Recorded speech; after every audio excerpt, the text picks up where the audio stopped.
नहीं देखो, हमारे जो माननीय सांसद है कंगना रनौत जी, वो कल रामपुर क्षेत्र में और कुल्लू के कुछ क्षेत्र में गई है और हवाई जो है वो उन्होंने हवाई जो है वो इंस्पेक्शन की है और जो उनका बयान है वो बचकाना बयान है। और ये कहना कि केंद्र द्वारा जो है पैसा आया है, मैं स्पष्ट रूप से कह सकता हूँ कि पिछले वित्तीय वर्ष में हिमाचल प्रदेश में केंद्र सरकार द्वारा आपदा राहत में वही पैसा दिया गया है जो हिमाचल प्रदेश का हक था। उसके अलावा एक नया पैसा जो है वो ओवर एंड अबव जो हमारा हक था उसके अलावा हिमाचल प्रदेश में कोई पैसा नहीं आया है। कुछ लोग, कुछ भारतीय जनता पार्टी के वरिष्ठ नेता प्रधानमंत्री सड़क योजना के विषय में चर्चा करते हैं कि वो पैसा आया है, या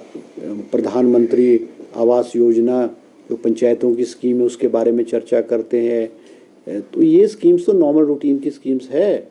और ये हर स्टेट को जो स्कीम्स है, जो हिंदुस्तान के जितने भी राज्य हैं उन स्टेट को government of India according to their share, according to the proposals, वो हर स्टेट को देती है और हिमाचल प्रदेश को भी वही पैसा मिला है। उसके अलावा हिमाचल प्रदेश को जो है कोई पैसा नहीं मिला है, क्योंकि कंगना रनौत जी अभी राजनीति में जो है नई है, उनको सिस्टम का पता नहीं है और एक फिल्म पर्सनैलिटी होने के नाते चर्चा में आना और एक भड़काऊ बयान देना और एक ऐसे शब्द बोलना जिससे मीडिया में जो है वो सनसनी फैले, वो उनकी पुरानी आदत है। समय के साथ जो है वो राजनीति सीखेंगी, ये सिस्टम पॉलिटिकल सिस्टम है, एडमिनिस्ट्रेटिव सिस्टम है, किस तरह से चलता है वो समय के साथ सीख जाएंगे। और केंद्र द्वारा या किसी भी प्रदेश द्वारा कोई पैसा खर्च किया जाता है, वो एक एक पैसे का हिसाब होता है और वो पैसा जो केंद्र सरकार द्वारा या हिमाचल प्रदेश के भी कोई डिपार्टमेंट या किसी स्कीम का जो पैसा होगा उसकी ऑडिटिंग होती है, उसकी सैंक्शन होती है, उसकी मॉनिटरिंग होती है, उसकी सुपरविजन होती है। कोई किसी सरकार या कोई मंत्री, कोई सरकार कोई अपनी मर्जी से कोई पैसा थोड़ी खर्च कर सकता है। मेडिकल डिवाइस पार्क में जो है वो विस्तृत रूप से कैबिनेट में भी चर्चा हुई है और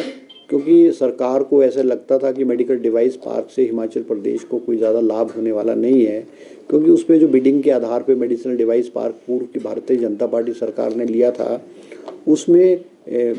1 रुपये मीटर पे जो है ज़मीन देने की बात की गई थी, 3 रुपये यूनिट बिजली देने की बात की गई थी। तो सरकार को लगा कि ये हिमाचल प्रदेश के हितों के लिए it is not positive for the state of Himachal Pradesh. तो उन्होंने अभी फैसला भी, इट इज़ अंडर कंसिडरेशन और हम उसको कुछ पोर्शन में मेडिसिनल डिवाइस पार्क जो बन रहा है उसमें हम 25%, 30% एरिया में मेडिसिनल डिवाइस पार्क बनाएंगे और बाकी जो लैंड है वो मार्केट रेट पर बेच करके हम, जैसे जेनरिक मेडिसिन्स है और हिमाचल प्रदेश में जो ग्रीन इंडस्ट्रीज़ है उनको प्रमोट करने के लिए हम उस क्षेत्र को जो है इस्तेमाल करेंगे।